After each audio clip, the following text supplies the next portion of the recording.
Hello, fabulous second grade scholars. Are you ready for one last lesson on virtues presented by me, Miss Lund? I just need to check my lesson plan book. Where's that? My world conquering book. Yeah, it's the same thing. But warning, this book is top secret. There's even the blood of someone who tried to read this book or possibly catch up for my lunch on it.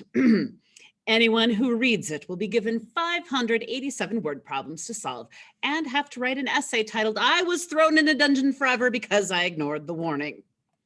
Consider yourself warned. Now on to the lesson. Everyone thinks I'm Miss Lund, nice second grade teacher. I've fooled them all for years. Welcome, students. We're going to have a lot of fun learning. I'm really Ms. Lund, the meanest and pickiest teacher in the world. Sit down. School is for the hard work of learning. You should be too tired to smile. That's right, the world. And also I have an all-seeing third eye. I keep it in a special box. It has the power to see everything my students are doing, and it cures jinxes. No, it's never been in the back of my head. Do you know how hard it would be to keep my hair out of my eye? Anyway, as the meanest and pickiest teacher, naturally, I want to bring misery and suffering and learning to all the children of the world. Keep those eyes on the page. Blinking is a waste of time. Back in my day, kids read at least 3 books at a time, and we liked it. We liked it just fine. To do that, however, first I'll have to conquer the entire world. It shouldn't be too hard with all the great and terrible plans I've thought up. Plan number 1, lure all the world leaders into my dungeon with popsicles. I'm a world leader. Do you have any red ones? Me too. I want a grape one. Come get a tasty popsicle, free to all world leaders. Pros, so the good things about my plan: everyone loves popsicles, even world leaders. They'll soon be eaten by my dragon, so there won't be much cleanup. And countries will need new leaders, so they'll want a mean and picky teacher to make their students learn a lot. Cons, things against the plan: what if a world leader wants a snow cone instead? And cold, the popsicles, plus hot, the smoke from my dragon, makes steam, and steam makes my hair very frizzy. Plan number 2, replace all the maps in the world with maps drawn by my second graders.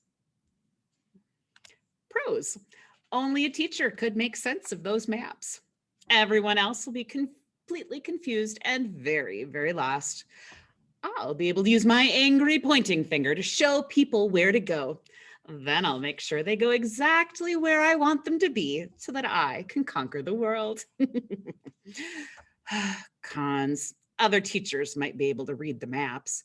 Some people enjoy getting lost so that they can explore new places.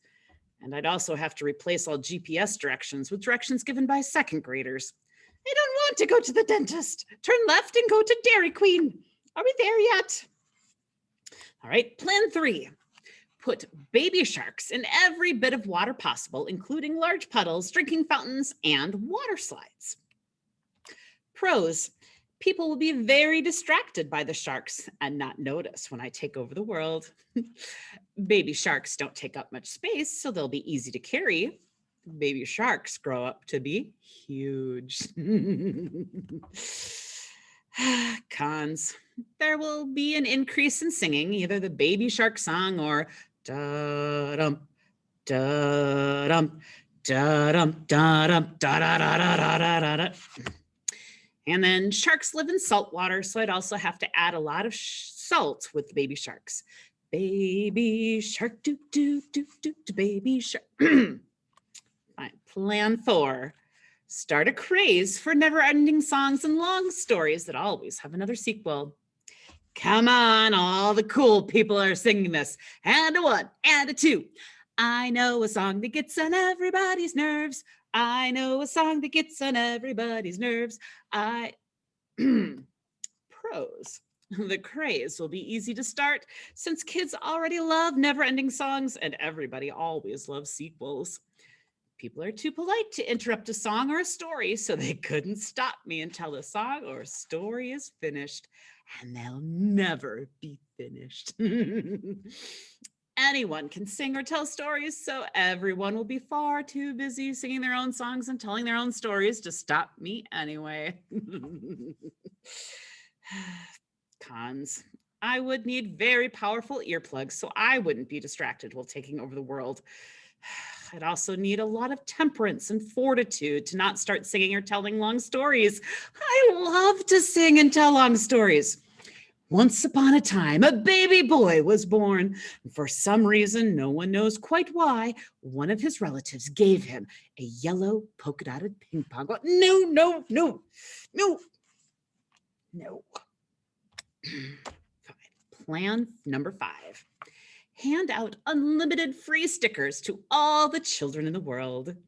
We love stickers. Pros. The children will be busy sticking stickers to everything, and the adults will be busy trying to scrape stickers off everything, leaving it easy for me to take over the world. If I make the stickers, they can say helpful things like, keep reading, or go practice math facts. Cons. I would want all the stickers removed when I take over the world so they don't distract from learning, and that could take years. I can't use scratch and sniff stickers or the world would smell like chocolate cake or bubble gum. Ugh. All right, plan number 6. Learn to control the weather and use it to make people stay home for snow days or skip work to have picnics. Pros. If people aren't at work, I can do their jobs any way I want. People love snow days and sunny picnics. It's a win for everyone. My students already have a weather unit in science, so no one will notice if I sneak in extra research to learn how to control weather. Cons. If there are too many snow days and sunny picnics, people might get tired of them and go to work anyway. I might not get enough sleep if I tried to do everyone's job, and learning to control the weather might take longer than I think. All right, plan number 7. Set up lots of long, twisty lines that move very slowly and never get anywhere. Just wait here. Pros. Doesn't require any AA batteries. There are already lots of lines, so people won't notice new ones. And people in lines only think about how fast the line is moving, so they won't think about anything that I'm doing, like taking over the world. I could also make the lines into fabulous patterns like spirals and zigzags.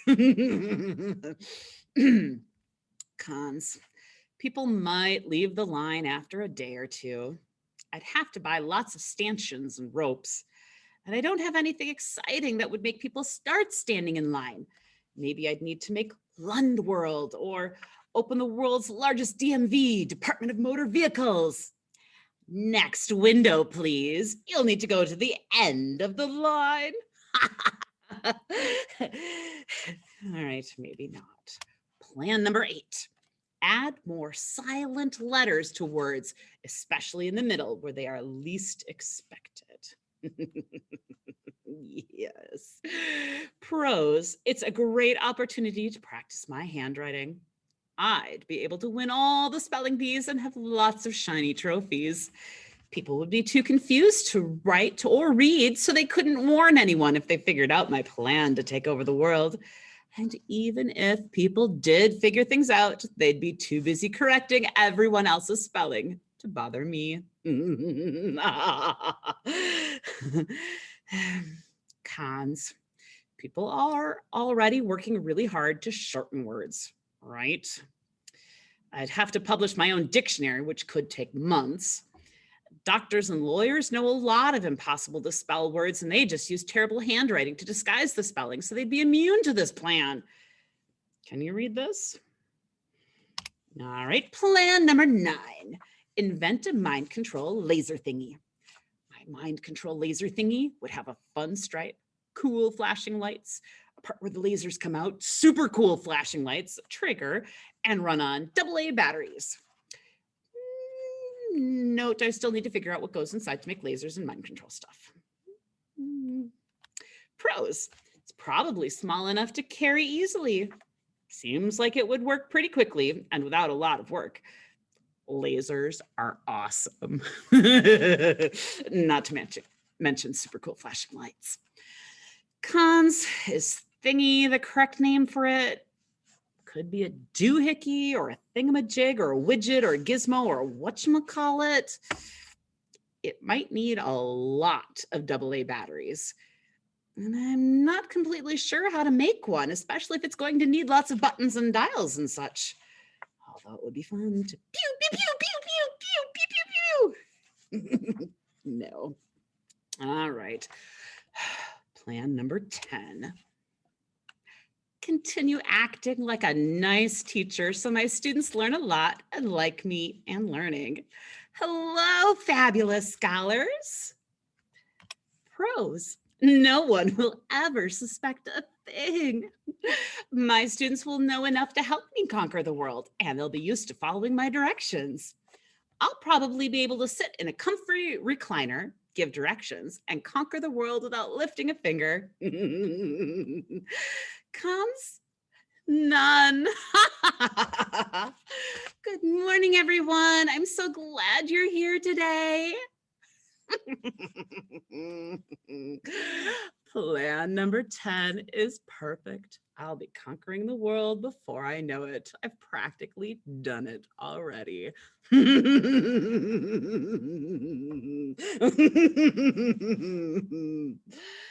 mean, let's get learning.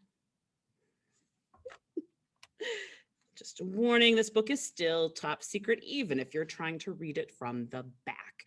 I have an all-seeing third eye, and I will know. You'll have to do the word problems, the essay, and then write. I will never try to sneak into a book by reading it backwards 1,000,000 times. All right, then, scholars. So fabulous scholars, I hope you've learned a lot about using your virtues this school year, like fortitude. Be strong inside. Don't tell Miss Schultz or Miss Taylor about my plan book. Justice. Be fair. Let me try my plans and see which ones work. Don't make people stop me before I can do that. Prudence. It's prudent to write down all your plans and then put in warnings so that nobody knows about them. And if you're prudent, you won't tell anyone either. And temperance. Well, that goes right back to not telling Miss Taylor or Mrs. Schultz about my plans.